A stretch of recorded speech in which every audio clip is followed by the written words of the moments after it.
The silence in the room was suffocating, the kind of quiet that pressed against the eardrums and made every breath audible.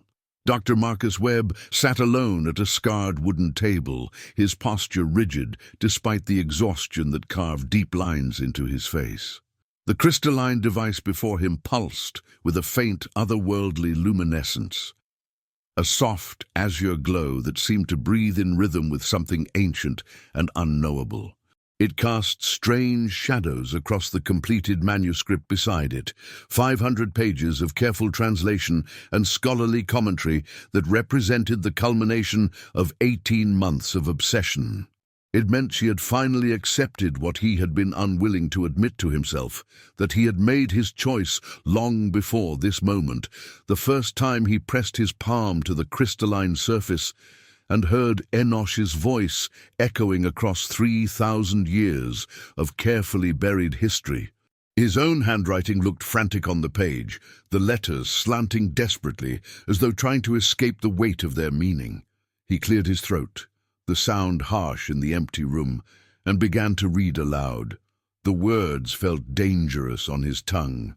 Marcus closed his eyes, feeling the full weight of Enosh's warning settle over him like a burial shroud. Truth without wisdom. Hadn't that been his entire career, his entire life? The relentless pursuit of knowledge, of verification, of peer-reviewed certainty, without ever stopping to ask what that truth might destroy in its wake. The manuscript was attached, all 500 pages of it, formatted and footnoted and ready to detonate like an intellectual bomb in the inboxes of every major theological journal in the Western world. Oxford Review of Biblical Studies, Journal of Near Eastern Archaeology, Harvard Theological Review.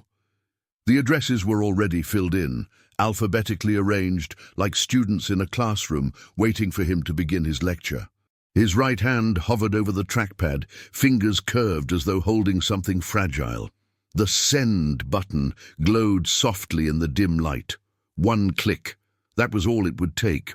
One simple movement, less effort than brewing coffee, less thought than tying his shoes. One click to release 3,000 years of carefully guarded secrets into a world that had structured entire civilizations around their absence. The memory flashed unbidden. Sarah in the doorway of their bedroom, her suitcase already packed, her eyes red, but her jaw set with a terrible finality. The slam of the front door had reverberated through their suburban colonial like a thunderclap, and Marcus had stood frozen in his study, surrounded by translations and reference texts, unable to move, unable to call after her. That had been 4 weeks ago, and the house had been silent ever since. Then there was Dean Morrison's face, floating in his mind with that particular expression of profound disappointment that academic administrators reserved for promising scholars who had veered catastrophically off course. The meeting had been brief and brutal. A leave of absence, Morrison had said, using the careful language of institutional distance. For your own good, Marcus. Until you can refocus on work that meets our standards of academic rigor. The unspoken subtext had been clear: stop chasing ghosts and conspiracy theories, or your career is finished. The archaeological team had been baffled by its composition. No one could identify the material, some form of crystal that conventional analysis couldn't classify. It had passed through 3 museums and 2 university laboratories before landing in Marcus's hands, a curiosity without context. The dialogues were unlike anything in the canonical texts, conversations between teachers and seekers, wisdom sayings that predated the written word, knowledge that suggested the ancient world had understood things that modernity had forgotten. The figure who called himself Enosh spoke with a voice that seemed to bypass Marcus's ears entirely, resonating directly in his consciousness with the weight of absolute truth. The seductive certainty of it, the intoxicating sense that he, Marcus Webb, comparative theology professor from a middling state university, had stumbled upon the kind of discovery that rewrote textbooks and toppled academic dynasties.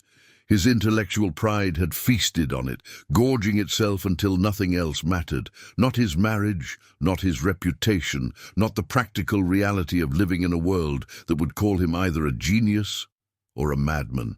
Another memory sliced through his consciousness, sharper than the others. The dark sedan parked across from his house, engine idling in the evening twilight.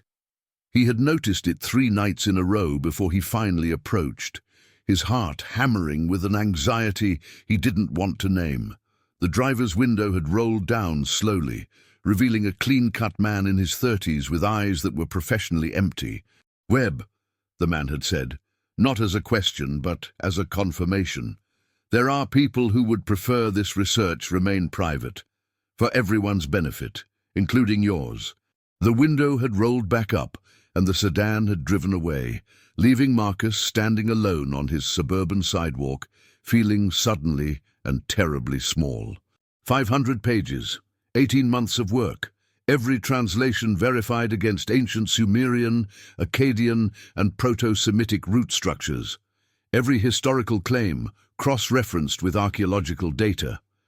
It was meticulous scholarship, the kind of work that should have earned him accolades and tenure-track security at a prestigious institution. The kind of attention that arrived in dark sedans and asked polite questions about where one planned to be and what one planned to say. His finger touched the trackpad, and the cursor moved infinitesimally closer to the "Send" button.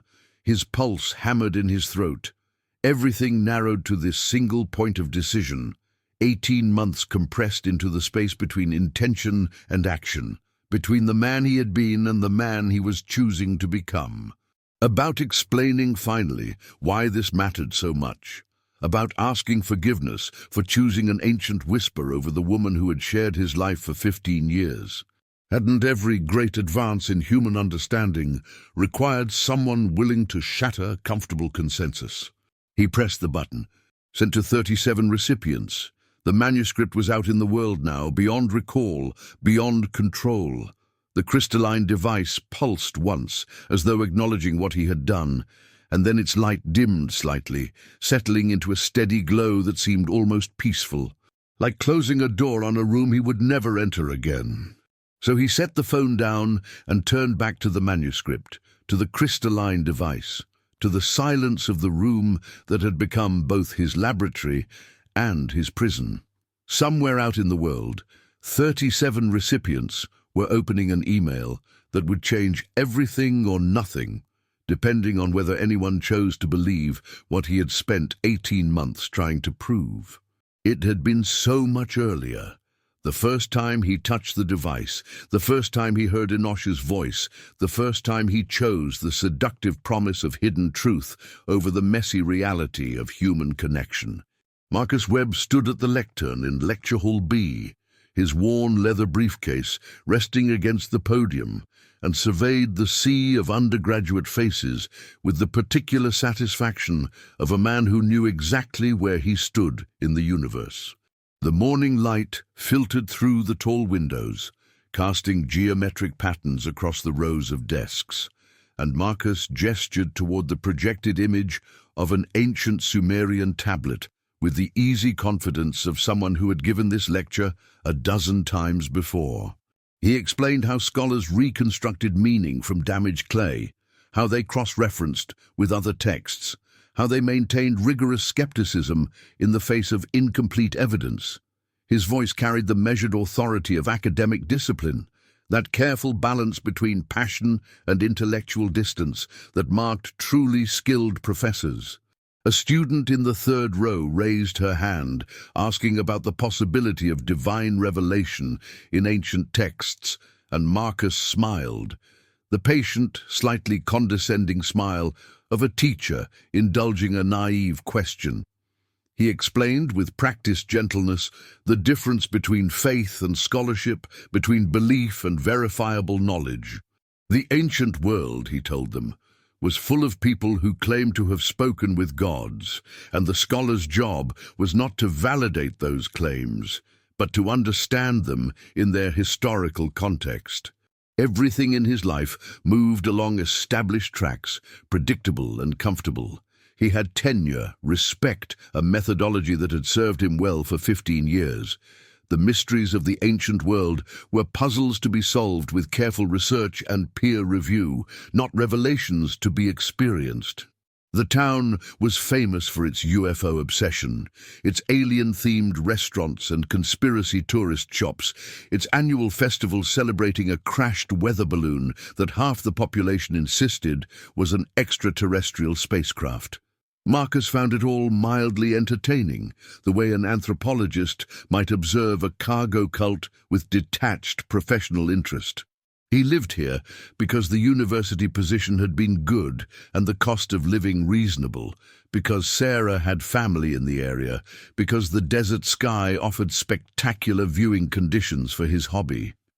But he maintained a careful intellectual distance from Roswell's fringe culture, using his academic credentials and his religious scholarship as a bulwark against the chaos of unchecked speculation.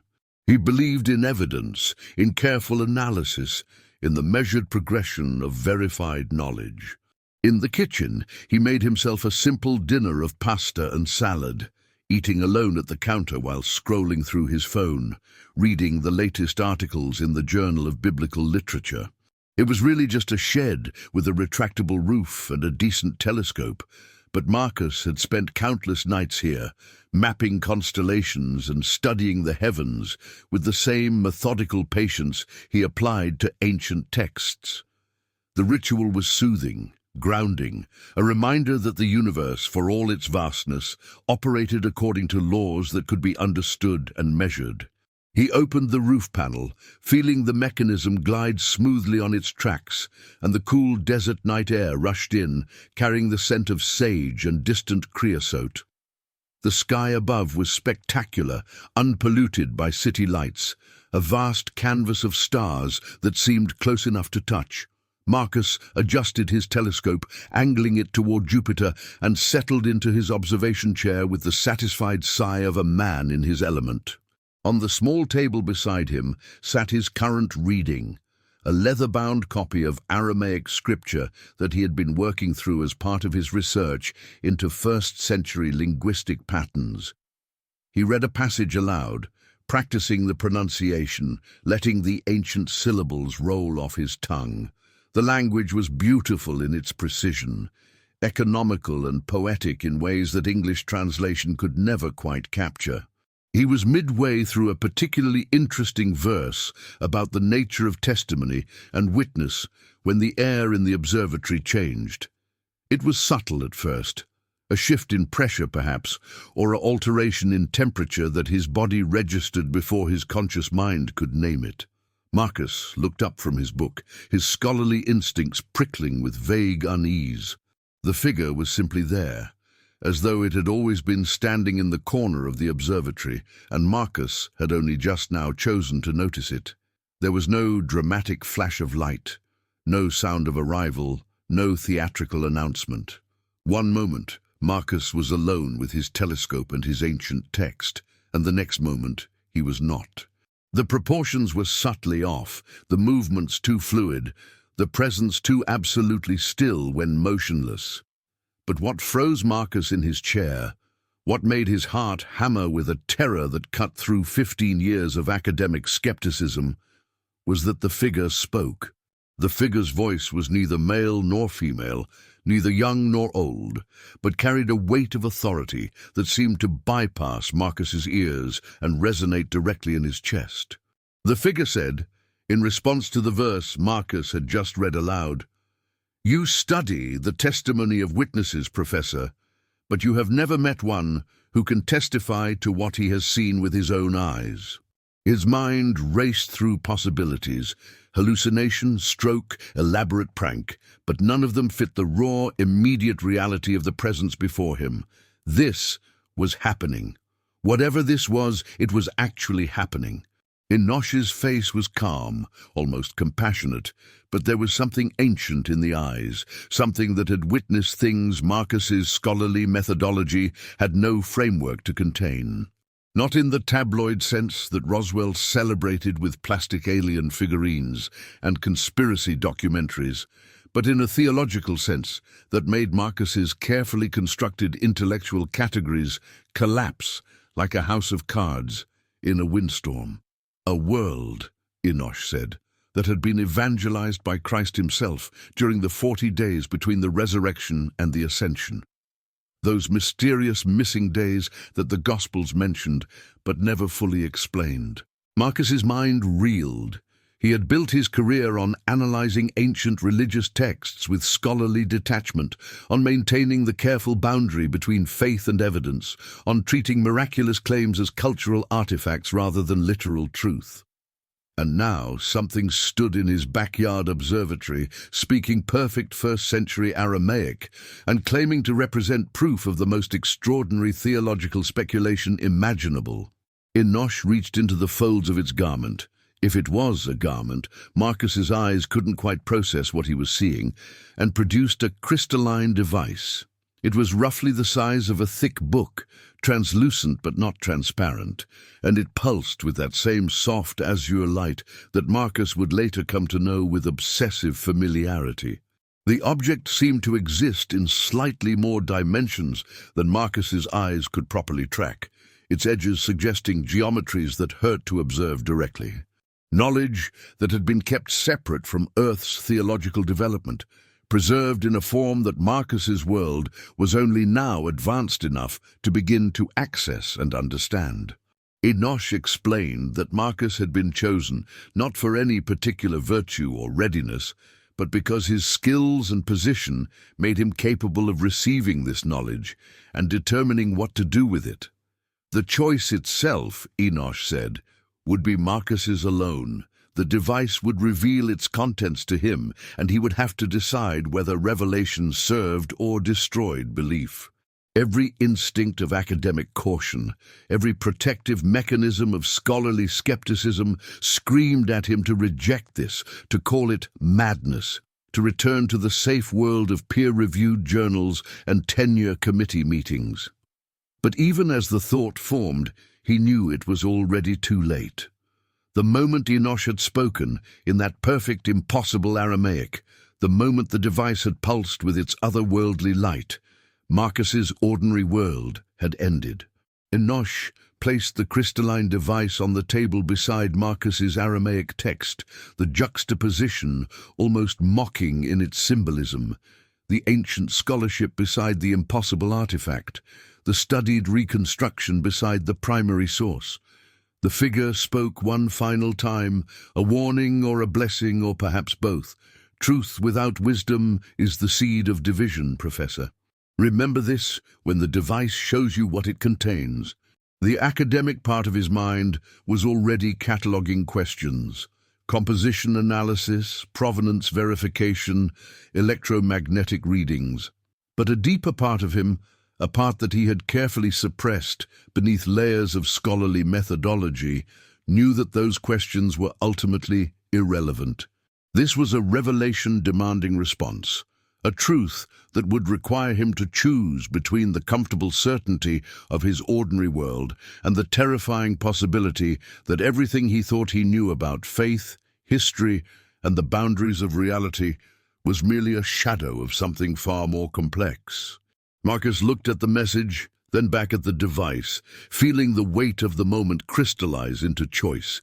He could put the device away, could call the university in the morning, could hand this off to someone else and return to his safe, structured life.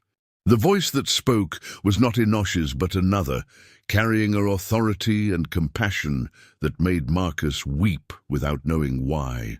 By the time Sarah came home that night, Marcus was still in the observatory, the crystalline device glowing softly in the darkness, his face illuminated by its light as he frantically scribbled notes, his careful academic handwriting already beginning to fray at the edges with urgency and wonder, and the first seeds of the pride that would eventually destroy everything he loved. The crystalline device sat on Marcus's desk like an accusation, wrapped in a towel and shoved to the back corner behind stacks of ungraded papers and academic journals. For 3 days after Enoch's appearance, Marcus refused to look at it directly, as though averting his gaze might somehow undo what had happened, might restore the careful boundaries between the possible and the impossible that had governed his entire professional life.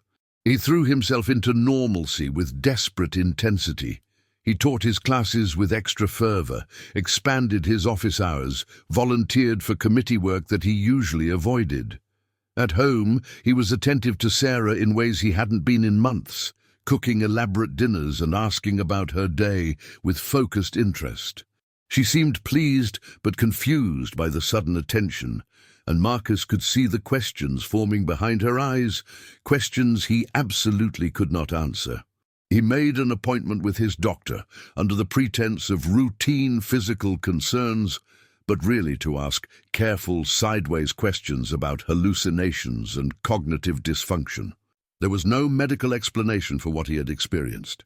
He compiled a document of possible explanations, each one meticulously footnoted and cross-referenced, building a fortress of rational skepticism around the memory of Enosh standing in his observatory, speaking perfect ancient Aramaic. He lay in bed listening to Sarah's steady breathing beside him, feeling the weight of the secret pressing against his chest like a physical force. Around 2 in the morning, he gave up the pretense of rest and slipped out of bed, padding quietly down the hallway to his study. "Don't open it," the rational part of his mind whispered. "Throw it away, bury it in the desert, return to your normal life and forget any of this happened." In the lamplight, it seemed both more and less real than his memory of it, simultaneously a physical object he could touch and something that existed in dimensions his senses couldn't quite process. The figure materialized beside his bookshelf, calm and patient as before, and Marcus felt a surge of conflicting emotions: terror, relief, anger, and something that might have been gratitude. At least this proved he wasn't insane. At least the hallucination was consistent. The figure seemed to understand Marcus's struggle, seemed almost compassionate about the violence this knowledge was doing to his carefully ordered understanding of reality. But Enosh was also implacable, armed with proof that Marcus's scholarship could not dismiss. His voice shook as he spoke, hovering somewhere between challenge and plea. Enosh recited a linguistic variant of an Akkadian prayer text that existed in only one known manuscript, housed in a private collection in Berlin that Marcus had examined 5 years ago during a research fellowship. The variant involved a single word, a verb form that Marcus had noted in his research but never published because the context was too fragmentary to draw conclusions. Enosh explained the word's etymology and usage in a way that aligned perfectly with Marcus's own unpublished analysis, then extended that analysis with additional context that Marcus had never considered. There was no way this could be a hoax. No graduate student prank could account for this level of specific, specialized knowledge. He described historical details about first-century Palestine that aligned with cutting-edge archaeological discoveries that hadn't yet been widely published in peer-reviewed journals. But Enosh's knowledge was too precise, too verifiable, too embedded in the deepest corners of Marcus's own expertise. The device contained those preserved dialogues, translated into a format that Marcus's current level of technology could begin to access and understand. This was about revelation that transcended the careful categories of faith and reason that Marcus had spent his career maintaining. The burden of what to do with this knowledge would rest entirely on his shoulders. He could still choose ignorance, could wrap the device back in its towel and throw it in a lake somewhere, could return to his classes and his scholarship and his marriage as though none of this had happened. His intellectual pride, that fatal flaw that had driven every success of his career, would never allow him to walk away from verifiable truth, no matter how terrifying the implications. He thought of his colleagues, of the department meetings and conference panels and peer review processes that governed academic life. How could he ever sit through another discussion of textual variants and archaeological contexts, knowing what he now knew? And his intellectual pride, that overweening confidence in his own ability to handle difficult knowledge, had already made the choice for him, even as he pretended to deliberate. He reached out and placed both palms flat against the crystalline surface. The device was interfacing directly with his mind, translating its contents into forms his consciousness could process. For a moment that might have been seconds or hours, he existed in two realities simultaneously, the quiet study in his Roswell home and something else, somewhere else, a place of dialogue between a teacher and seekers, voices discussing the nature of faith and truth and the boundaries between worlds. The device had given him just a glimpse, a single thread of the vast tapestry of knowledge it contained, but that glimpse was enough. The words flowed out in a mixture of Aramaic, Greek, and English, his academic training automatically kicking in to provide structure and notation to the raw experience. The more he engaged with the device, the more clear it became that this was real scholarship, verifiable, testable, subject to the same rigorous analysis as any ancient text. He opened a new folder on his laptop and titled it simply The Project. He began to build a database structure for organizing the dialogues, a methodology for translation and verification, a research plan that would require months, maybe years, of dedicated work. His mind was already racing ahead, cataloging the questions he needed to answer, the verification protocols he would need to establish, the scholarly frameworks he would need to develop to make sense of this material. The institution he had spent his career serving would see this as a betrayal of academic standards, but the truth was here, in this device, in these dialogues, and his intellectual pride would never allow him to walk away from it. He spent an hour researching parallel constructions in other ancient texts, cross-referencing with his personal library and online academic databases. The quirk was real, a rare but documented feature of classical Aramaic that appeared in only 3 other known sources, all of them obscure technical texts that most scholars would never encounter. This was either a genuine ancient text that had somehow been preserved in an impossible device by an impossible being, or Marcus's entire understanding of reality, causation, and the limits of the possible was fundamentally wrong. There was no path back to the ordinary world, no way to unknow what he now knew. The truth was real, and Marcus Webb, comparative theology professor, man of faith and reason, had committed himself entirely to uncovering it, whatever the cost. Marcus closed his eyes and let the knowledge flow into him, accepting the burden that Enosh had placed upon his shoulders, embracing the isolation that his choice would bring. The point of no return had passed. The threshold had been crossed. The transformation happened slowly at first, then all at once, like a building developing hairline cracks that suddenly give way to structural collapse. By the 3rd week of Marcus's obsession with the device, his study had become a fortress of scholarship run amok, books stacked in precarious towers on every available surface, translation notes papering the walls like desperate wallpaper, empty coffee mugs forming rings of brown stains on his desk. The air smelled of stale caffeine, old paper, and the particular mustiness that accumulates when windows remain closed for days at a time. His beard, usually neatly trimmed for his professorial image, had grown wild and unkempt, with patches of grey that seemed to have appeared overnight. His clothes, the same wrinkled shirt and jeans he'd been wearing for 3 days, hung looser on his frame, testament to meals forgotten in favor of one more translated passage, one more verified cross-reference.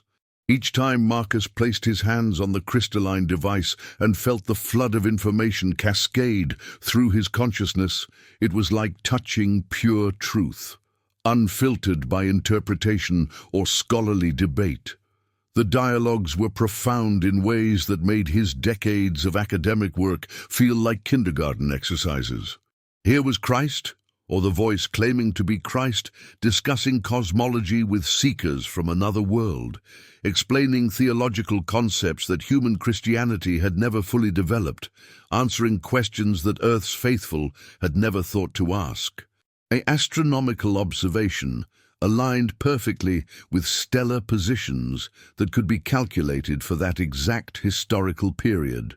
The linguistic structures were flawless, showing evolutionary patterns from Proto-Semitic roots that no modern forger could replicate without decades of specialized study.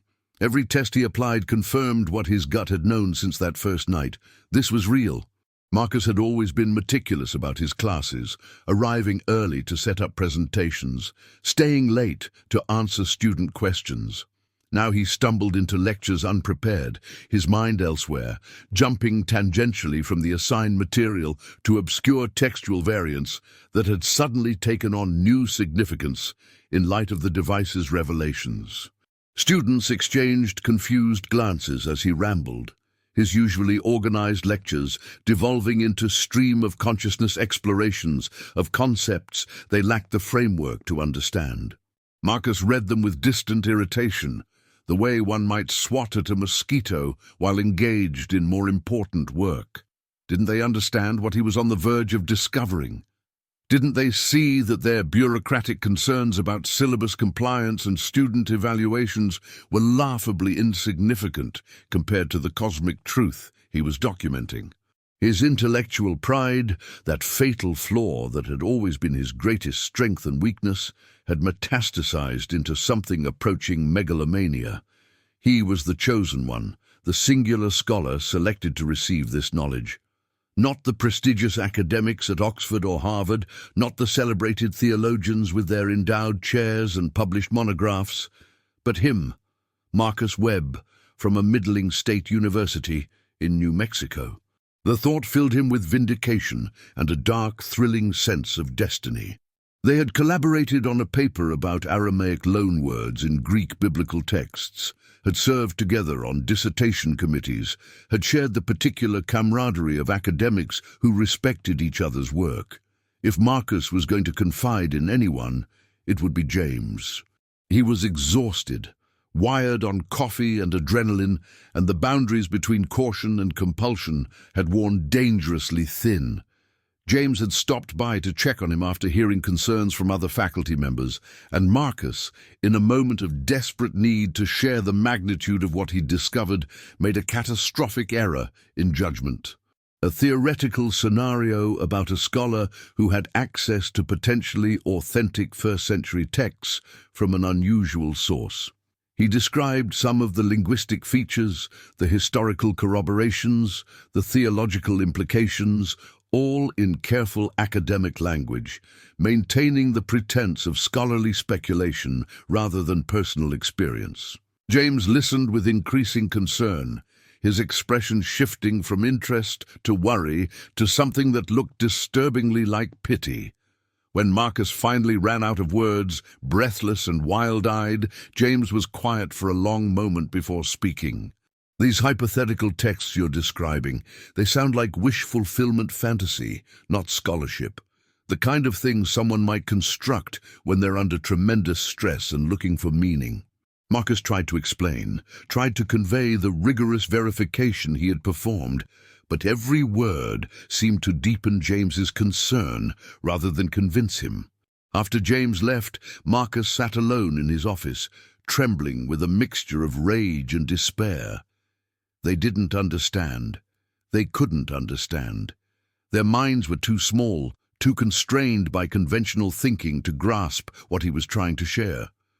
The truth was too large for them, too threatening to the comfortable academic frameworks they had spent their careers constructing. The work would have to remain secret until it was complete and undeniable. No more attempts to share, no more seeking validation from peers who lacked the vision to comprehend what was at stake. She noticed the weight loss, the neglected hygiene, the way he startled violently when she entered the room, as though returning from some distant mental landscape where her presence was an intrusion. Sarah would beg him to tell her what was wrong, to let her help, to see a doctor or a therapist, or just take a damn break from whatever was consuming him. Marcus would deflect, minimize, promise to be better while having no intention of changing course. Marcus had promised to join her, had even started to walk toward the dining room, but then he had remembered a cross-reference he needed to check, just one quick verification, and he had returned to his study. Marcus looked up from his laptop, genuinely confused about why she was so upset, and that confusion, that complete lack of awareness about what his obsession was doing to her, snapped something in Sarah that had been bending for weeks. What research project, what academic paper, what scholarly obsession was worth losing everything they had built together? The truth was too large, too impossible to share, without sounding like a man in the grip of psychotic delusion. She had realized in that moment that she had lost him to something she couldn't name or compete with. The man she had married, the careful scholar with his measured approach to knowledge and his commitment to their partnership, had been replaced by this obsessed stranger who spoke in half-truths and chose his secret work over every single meal, conversation, and moment of connection she offered. Marcus heard her footsteps retreat down the hallway, heard the bedroom door close with deliberate gentleness, worse than a slam somehow in its finality. He sat in his study surrounded by his papers and books, the crystalline device pulsing softly on his desk, and felt the first real stirrings of fear about what he was becoming.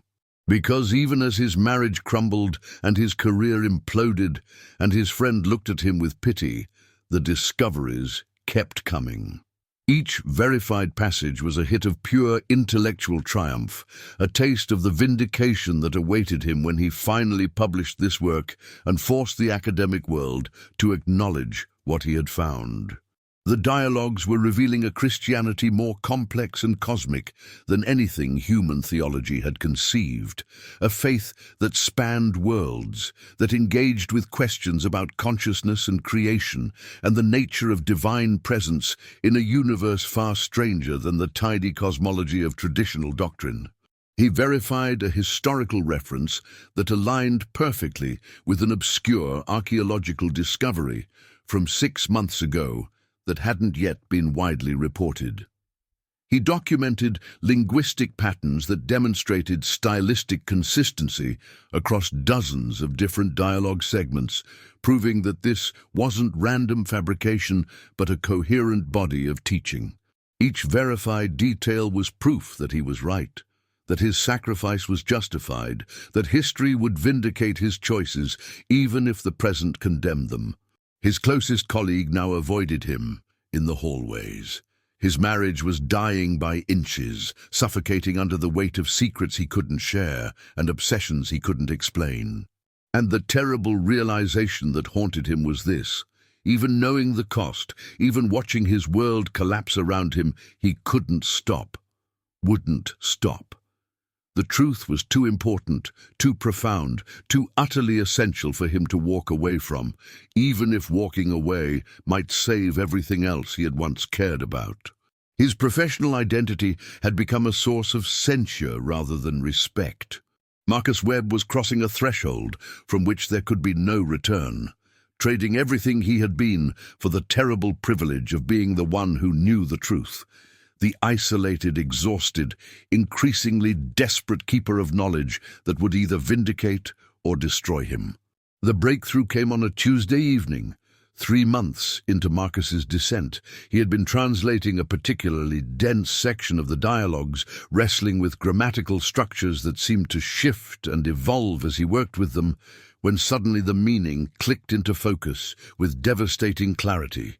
The passage spoke of a great choice facing humanity, not in some distant apocalyptic future, but as an ongoing spiritual turning point that every generation confronted in its own way. The choice wasn't binary, Enosh's recorded voice explained, but cyclical. Humanity repeatedly faced opportunities to grow beyond its planetary perspective and repeatedly failed, retreating into sectarian conflict and ideological rigidity. The dialogues weren't just historical curiosities. They were a map to humanity's next evolutionary step, a theological framework for understanding consciousness in a universe that teemed with other minds, other seekers, other children of the divine. This was about the future of the human soul, about whether humanity could evolve its understanding of faith to match its technological capacity, or whether the species would tear itself apart over ancient doctrinal divisions that this text rendered tragically obsolete.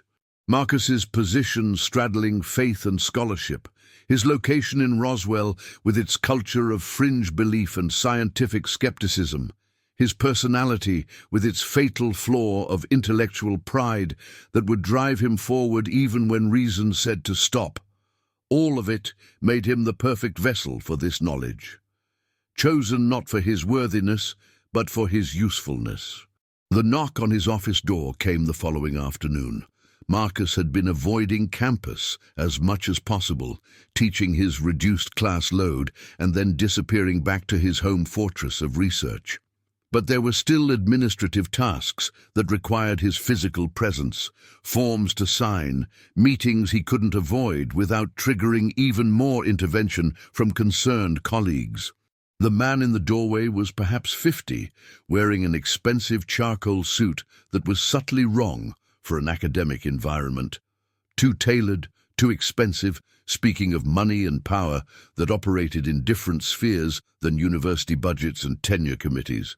His smile was professional and entirely failed to reach his eyes. Stephen Carver from the Historical Preservation Initiative, a private foundation dedicated to protecting and studying artifacts of religious significance. His voice was cultured, his manner calm and reasonable, but there was something beneath the polished surface that made Marcus's instincts scream, warnings his rational mind tried to dismiss. Rumors about a comparative theology professor in New Mexico who had come into possession of an unusual artifact. The academic community was small, and word traveled. His foundation was very interested in such items, particularly ones that might shed light on early Christian history. He asked what kind of artifact Carver was referring to, his voice carefully curious rather than defensive. The Foundation had been tracking it for some time, through various collectors and institutions, and their research suggested it had recently come into Marcus's possession. Carver continued, his tone remaining pleasant and reasonable. The Foundation was prepared to offer very generous compensation for the opportunity to study the artifact.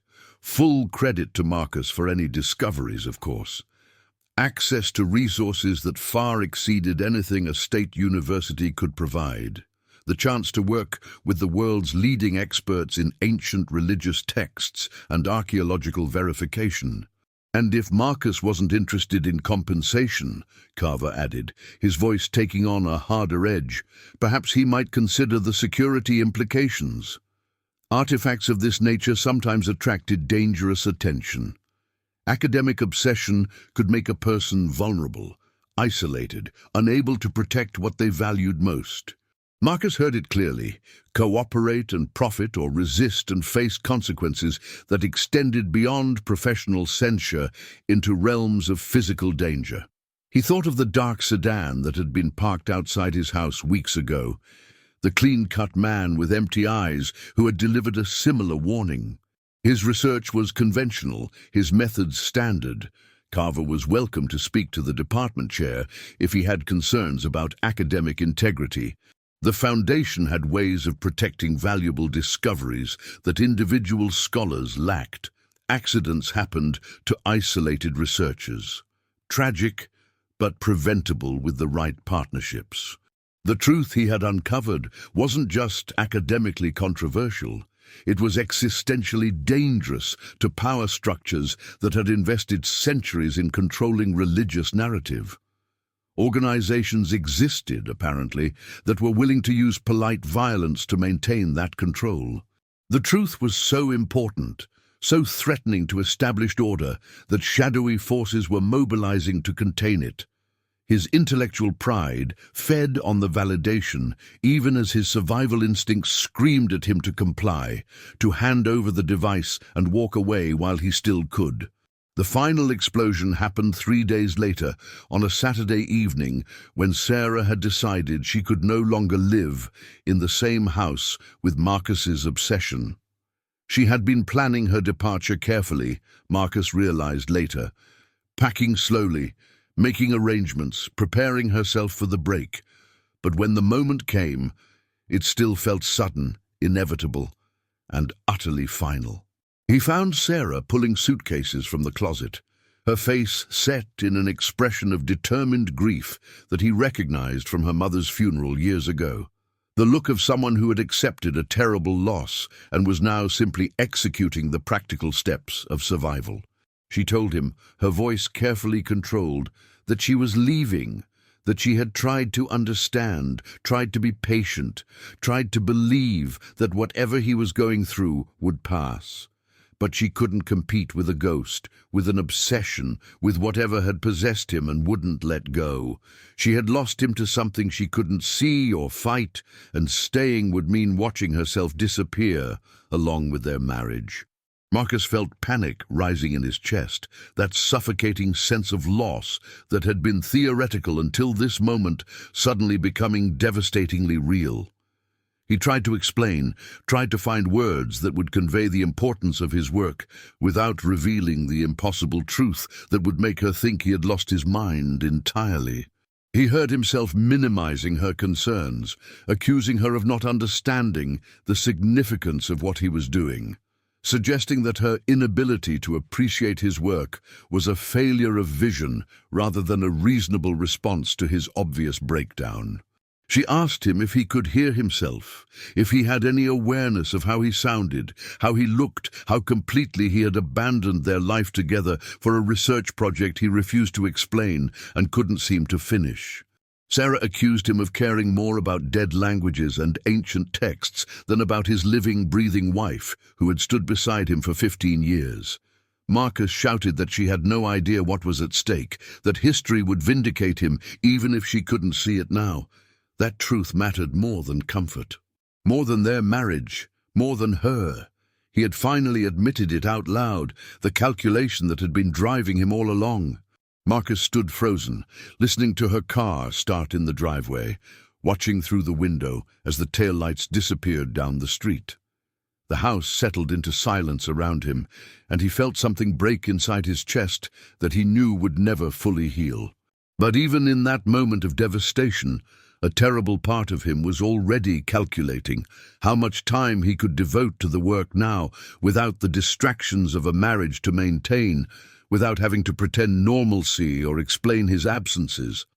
The thought made him hate himself, but it didn't stop him from returning to his study an hour later, placing his hands on the crystalline device and losing himself in the next section of translation. The university's final judgment came via certified letter on Monday morning. Dean Morrison regretted to inform him that due to ongoing concerns about his teaching effectiveness and his inability to fulfill basic departmental obligations, Marcus was being placed on indefinite administrative leave, effective immediately. His classes would be reassigned. His office would need to be cleared by the end of the week. The decision was final. Marcus read the letter in his campus office, surrounded by the accumulated debris of his academic career, decades of books and papers and conference materials that suddenly seemed like artifacts from someone else's life. His career was over, his marriage was over, his ordinary existence had been completely dismantled, and all that remained was the work and the truth and the terrible burden of being the singular person who knew what humanity needed to hear. That night, he broke. The weight of accumulated loss finally exceeded his capacity to carry it, and Marcus found himself walking to his backyard observatory at midnight. The crystalline device clutched in his hands, his vision blurred with tears he hadn't allowed himself to cry until now. Why was he the one who had to sacrifice everything, career, marriage, sanity, safety, for a truth that nobody wanted to hear and powerful forces were mobilizing to suppress? Marcus's tirade continued, pouring out accusations and self-pity and desperate attempts to disavow the choices he had made. He wasn't an apostle. he shouted. He was a scholar, a professor, a man who had wanted nothing more than to study ancient texts in peace. This wasn't his responsibility. This wasn't his calling. He was no longer the detached scholar who maintained careful boundaries between faith and evidence. He had crossed every threshold, burned every bridge, sacrificed every relationship in pursuit of this truth. He had already become the thing he claimed not to want to be, the solitary keeper of revelation, the witness who bore knowledge too large for comfortable scholarship. Marcus had made that choice the first night he touched the device. Every decision since then had been execution of that initial commitment, stripping away the comfortable lies of academic objectivity and forcing him to acknowledge what he had always been, a seeker who valued truth above safety, understanding above belonging, cosmic perspective above personal comfort. Marcus Webb, respected professor, faithful husband, man of measured scholarship and careful boundaries. That person no longer existed. He had been consumed by the very truth he sought, transformed into something that could no longer fit into the ordinary world. The man who had traded everything for the terrible privilege of knowing truth that would either redeem or condemn him, depending on what he chose to do with it. Marcus stood in his observatory under the vast New Mexican sky, tears streaming down his face, the crystalline device glowing softly between them. He thought of Sarah's taillights disappearing into the night. He thought of his empty office being cleared by facilities staff. He thought of Carver's polite threats and the forces mobilizing against him.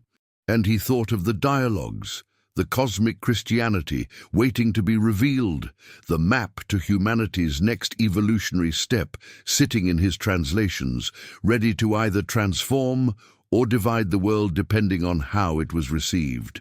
Not because he was brave or faithful or chosen for his virtue, but because his intellectual pride and his obsession had left him no other choice. He had already paid every price except the final one, the price of his own conviction. The mentor had delivered his final lesson. Truth demanded apostles, and apostles were forged through the destruction of everything they had been before. Now came the final choice, to send the truth into the world and discover whether revelation served or destroyed belief, whether he was a prophet or a fool, whether the sacrifice had been redemption or just waste. But this wasn't the careful, measured scholarship of his former life. This was something sharper, more focused, driven by a sense of purpose that transcended personal ambition. The wild exhaustion of his earlier obsession had been replaced by something more sustainable, the disciplined intensity of a soldier preparing for battle. The last dialogue was between Christ and a group of Enosh's people gathered at twilight on their distant world, discussing the nature of revelation itself, whether truth should be given complete or parceled out in portions that each generation could bear. Humanity must be offered the choice to grow, even knowing that growth is painful, and many will reject it in favor of comfortable certainty. The final line of the final dialogue was addressed directly to the future reader, as though Christ had looked across millennia and dimensions to speak to Marcus personally. The teacher will be given truth, the passage concluded, but truth without wisdom is the seed of division. Let the one who reads understand not just what is written, but why it must be written, and what price will be paid for writing it. Marcus sat back in his chair, his hands shaking, and looked at the screen before him. 517 pages, 18 months of work, every passage verified, every linguistic detail confirmed, every historical reference cross-checked against archaeological data. The manuscript was complete. This wasn't just ancient texts waiting to be discovered. This was active revelation, cosmic Christianity, proof that humanity's faith traditions were parochial shadows of a vastly larger spiritual reality. He could force humanity to confront its cosmic insignificance and cosmic significance simultaneously, the knowledge that Earth was not unique in receiving divine attention, that Christ's ministry extended beyond one planet and one species, that the resurrection had implications that transcended human salvation. Or he could trigger religious war on a scale that made historical crusades look like border skirmishes, as different factions fought to control or suppress or reinterpret what he had revealed. Marcus closed his eyes and felt the weight of every sacrifice that had brought him to this moment. Sarah's departure, his ruined career, his isolation from colleagues and friends, the threats from shadowy organizations, the loss of his ordinary life. All of it had been payment for this knowledge, installments on a debt he hadn't fully understood he was accruing. And now the final payment was due, the choice to use this knowledge or bury it, to become the apostle he had been forged into, or to keep this revelation private and render all his suffering meaningless. He drafted an email to 37 recipients, every major theological journal, several prominent religion scholars, 3 investigative journalists known for covering controversial religious stories, and a handful of academic institutions with reputations for supporting unconventional research. The email was brief, professional, and utterly incendiary. He explained that he was attaching a manuscript containing verified translations of first-century dialogues from an unusual source, that the material was linguistically authentic and historically corroborated, and that publication would have significant implications for understanding early Christianity. He attached the manuscript, backed it up to 3 different encrypted cloud services, and saved copies to 4 separate physical drives that he stored in different locations. His academic training in preserving rare texts kicked in automatically. Redundancy, verification, multiple secure copies. If the shadowy organization that had sent Carver to threaten him had the resources to track the device and surveil his activities, they certainly had the capacity to suppress his findings through intimidation, legal action, or worse. He set up time-delayed emails that would send to additional recipients if he didn't actively cancel them every 72 hours. He created a website with the full manuscript text, scheduled to go live automatically if he didn't log in to prevent it. He contacted a documentary filmmaker who specialized in whistleblower stories and arranged for an interview that would be released if anything happened to him. Marcus was no longer a scholar hesitating at the boundaries of proper methodology. He was a man with a mission, proactive and strategic, willing to use tools and tactics that would have horrified his former self. He thought like an intelligence operative now, compartmentalizing information, creating fail-safes, assuming his communications were monitored and his movements tracked. He found a location, a friend's vacation cabin 3 hours outside Roswell, currently empty for the season. The friend owed him a favor and didn't ask questions when Marcus asked to borrow it for a few weeks. Marcus moved his essential materials there in the middle of the night, parking his car 2 miles away and hiking in to avoid leaving obvious traces. One room, a wood stove, a laptop with satellite internet, and the crystalline device. Everything he needed to complete his mission and nothing that could distract him from it. A woman in a coffee shop who never looked at him directly but whose attention was palpable. His dead man's switches and multiple backup plans had done exactly what he intended. They had made him more dangerous, dead than alive, forcing his opponents into a reactive crouch rather than aggressive suppression. The narrative pace of Marcus's life had accelerated to match his new clarity of purpose. Days blurred into urgent action, contacting publishers, verifying his automated systems, preparing for the final act. The flashback that had been slowly unfolding was now catching up to the present moment, the 2 timelines converging like rivers meeting. Marcus remembered the opening scene, the stark, hidden room, the crystalline device, the completed manuscript, his hand hovering over the send button as Sarah's missed calls accumulated on his phone. That moment was approaching with inexorable speed, the culmination of every choice and sacrifice that had brought him to this point. He was exactly the right combination of skills, flaws, and circumstances to be the vessel for this revelation. His intellectual pride gave him the courage to pursue impossible truth. His academic training gave him the methodology to verify it. His isolation gave him nothing left to lose. His location in Roswell gave him cultural familiarity with fringe beliefs that prepared him to accept the unacceptable. The witness keeper had delivered the burden to the one person who would carry it all the way to completion, no matter the cost. He worked through one final night in the cabin, reviewing every page of the manuscript, checking every footnote, verifying every backup system. The crystalline device sat beside his laptop, its blue glow steady and calm, as though satisfied with what it had helped him create. He wondered if she would ever know what he had sacrificed their marriage for, whether history would remember him as a prophet or a cautionary tale.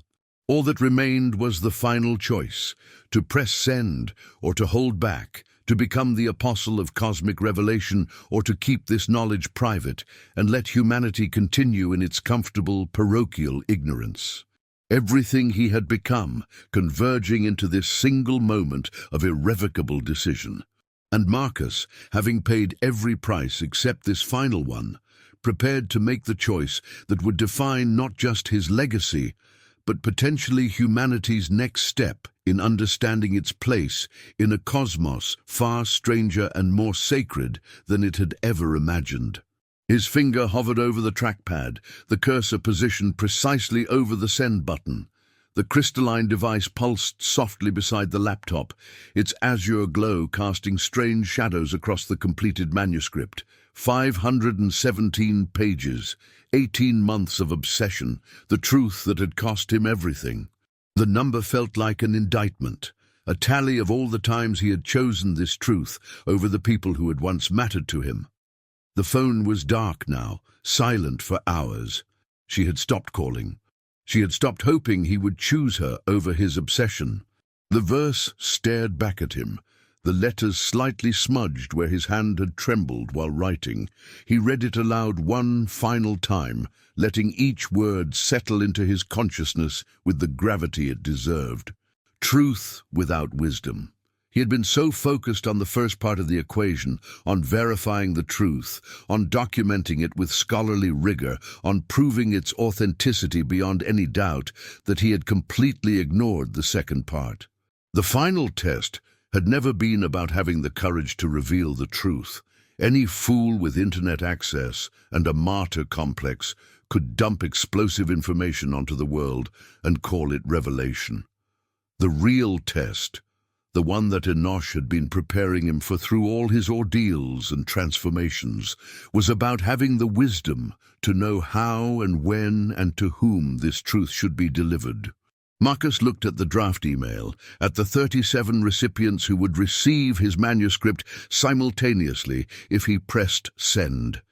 Major theological journals, prominent scholars, investigative journalists.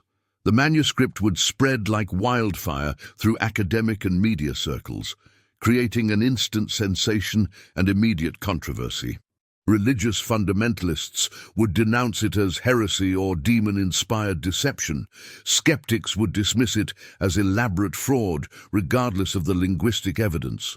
Competing denominations would weaponize the dialogues to attack each other's interpretations. Governments would try to suppress or control the narrative. The shadowy organizations like Carver's would escalate their efforts to contain the information through whatever means necessary. The truth would not set humanity free. It would divide them more deeply than they were already divided, creating new battle lines and new justifications for ancient conflicts. The dialogue spoke of cosmic Christianity, of faith that transcended planetary boundaries. But Earth's Christians could barely achieve unity within their own species. What would they do with proof that their theology was parochially incomplete? That was what he would be planting if he released this raw, unfiltered truth onto an unprepared world. Not enlightenment, not spiritual evolution, just more chaos, more conflict, more people retreating into defensive certainty rather than expanding toward cosmic perspective. It would be so easy to press the button, to absolve himself of responsibility by claiming he was simply revealing truth and letting humanity decide what to do with it. But that was the intellectual pride talking, the fatal flaw that had driven his entire obsession, the arrogance that assumed his role was to provide truth and others' role was to handle the consequences. Marcus moved the cursor away from the send button and instead opened the manuscript file. He began to read through it with fresh eyes, no longer as a scholar documenting a discovery, but as a teacher considering his students. What did humanity need to hear first? What foundations needed to be laid before the full revelation could be integrated rather than rejected? The dialogues contained passages about the nature of faith itself, not as rigid doctrine, but as living relationship with mystery. There were teachings about the difference between belief and trust, between certainty and confidence. There were concepts about consciousness and its role in perceiving divine presence, ideas that bridged theology and emerging understandings of quantum mechanics and the observer effect. Not the explosive claims about Christ's cosmic ministry or the existence of other evangelized worlds. Those truths were too large, too threatening to existing frameworks. They would need to come later, after minds had been prepared through gradual exposure to larger concepts. He had died as a scholar obsessed with truth at any cost, and he was being reborn as something else, a steward of revelation who understood that readiness and revelation must be inseparable. The martyr complex that had driven him to this moment needed to give way to patience, to strategy, to wisdom. He began creating a new document, extracting passages from the full manuscript that could stand alone, that prepared the ground without detonating the entire theological landscape. He would publish these first in carefully chosen venues, framed in language that invited exploration rather than demanded acceptance. He would plant seeds and tend them, watching to see which grew and which fell on stony ground. The full manuscript would be preserved, secured, waiting for the moment when humanity, or at least significant portions of it, were ready to receive it. His dead man switches would remain in place, ensuring the truth couldn't be completely suppressed, but he would not be the one to force this revelation onto an unwilling world. The relief that washed over him was profound and unexpected, as though some massive weight he hadn't known he was carrying had suddenly lifted. His hand was shaking less, his breathing was deeper. The feverish intensity that had consumed him for 18 months began to ease into something more sustainable, not the loss of purpose, but the refinement of it. It was too late to save his marriage. That bridge had burned completely, but perhaps it wasn't too late to become the kind of person who could have honored what they had, even if he couldn't return to it now.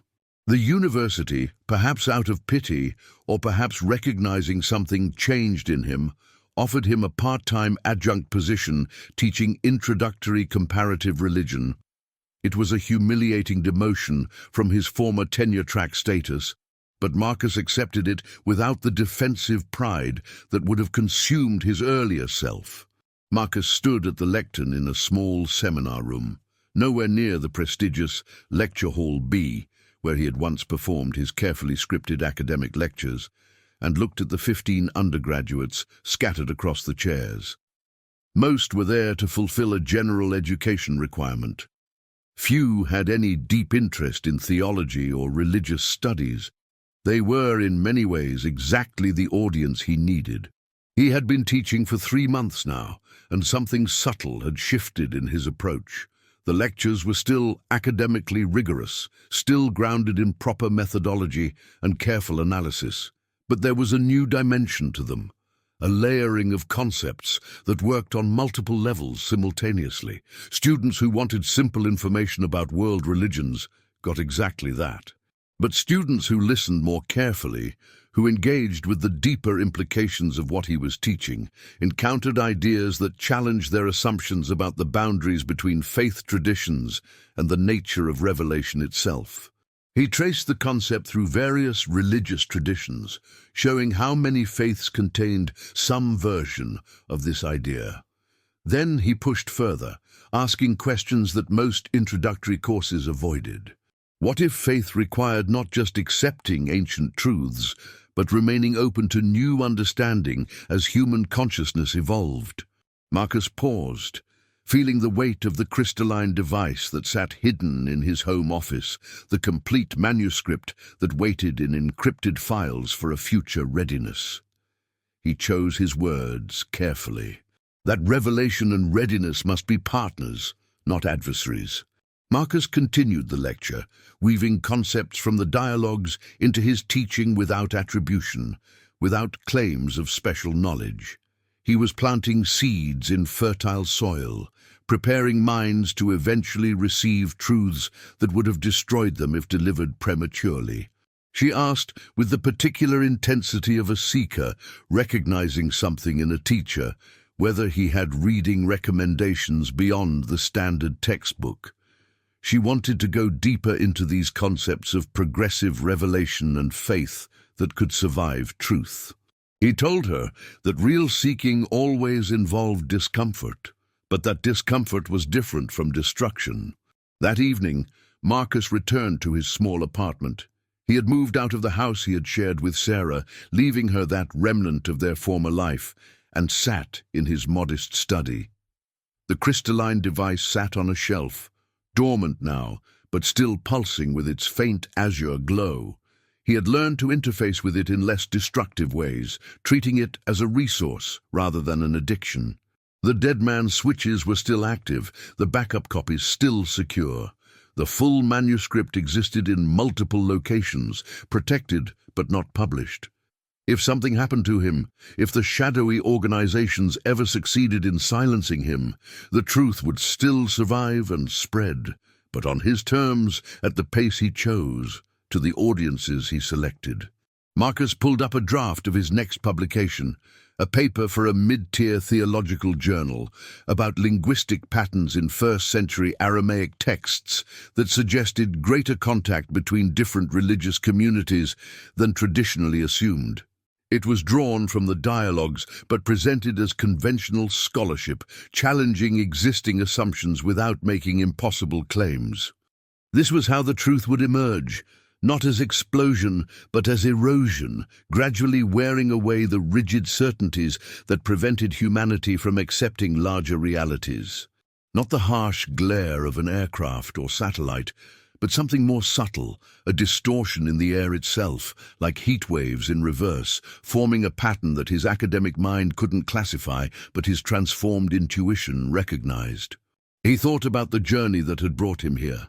The obsession, the destruction, the rebirth, the wisdom that had come too late to save his marriage or career, but just in time to prevent him from becoming the thing he most feared, a man who destroyed in the name of truth.